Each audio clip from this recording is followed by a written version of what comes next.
Hi, welcome to this video on consonant clusters for Kannada. What you're seeing are the consonants. Now, if you want to write two consonants together, are there any special rules? Let's look. So if I have just ka, right? This is the consonant ka. If I want to double it to say akka,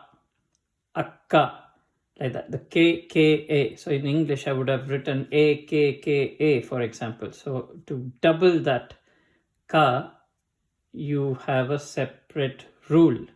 And there's a consonant cluster rule that we need to apply.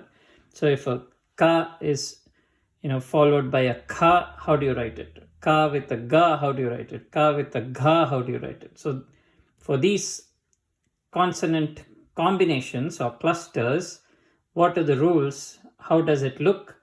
That's what we're going to look in this video. So what I've done is I've taken the letter ka, and for this first consonant, if the second consonant is itself, or if it's that, or this, or this, or this, for each of these, what are the combinations, possible combinations? I've created a small illustration here. This is how the consonant clusters for the letter ka look. So if you look at this, there are some changes that we will observe. When ka is written, so first of all, they're all written below. It's consistent. None of them are written to the side, or the shape of this letter has not changed. So everything is got top and bottom, and then it is slightly to the right. You don't write it below it, you write it to the right. So that's one rule.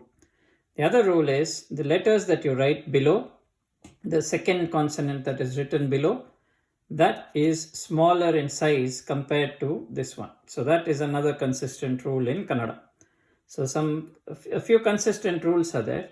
So one rule, is that, and then pretty much the same shape is written below, but there's one thing missing here. You look here, that talekattu, this horizontal line and this vertical line, this shape that is present. Some of these letters have this shape.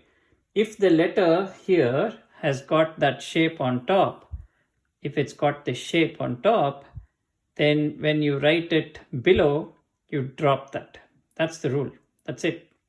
So you see almost all these letters, all of them, in fact, in this row, 1, 2, 3, 4, 5, 6, so many. Some, very few do not have that shape. We'll see what happens there.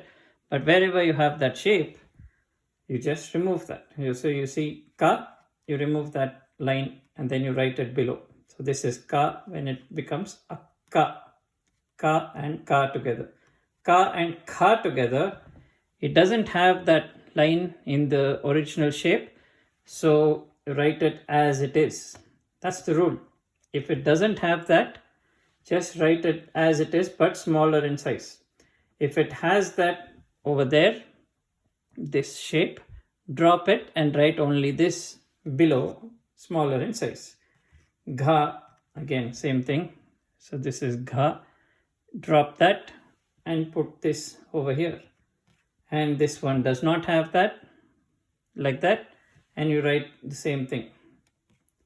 So if you look at it, cha, cha, ja, jha, nya. Ja and nya don't have that shape on top, so you write it just the way they are. Ta, tha, da, dha, na. Again, same consistent rule. I put these letters in blue, and there's a reason for that, because if you see here, the ta, which is that shape, this is not, they could have got rid of this and put only this. Instead of that, they've changed the shape itself, and it's this shape. So if you see this shape, it means it's a ta.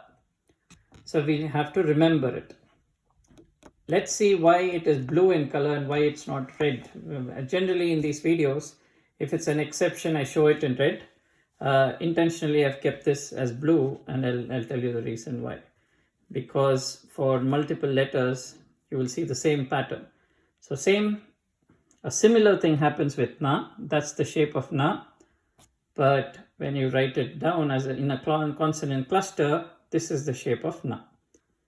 Ma, very different, very, very different in fact. This is the original shape. But when you write it as the second consonant, you write it like that. And then ya, ra, and la also change shape. These are the shapes for ya, ra, and la. But when they are written below, they are written like this. So how many exceptions are there? 1, 2, 3, 4, 5, 6. The six letters, you need to memorize the new shapes when you write it in the consonant cluster. For the rest, the rule is simple. Observe if this shape is there on top, remove it. If it's not there in the original letter, then just write it down as it is, but smaller in size. That's it. That is all you need to remember for consonant clusters. In the next video, we'll see how these consonant clusters are written for all the other letters. Okay, let's continue in the next video. Thank you.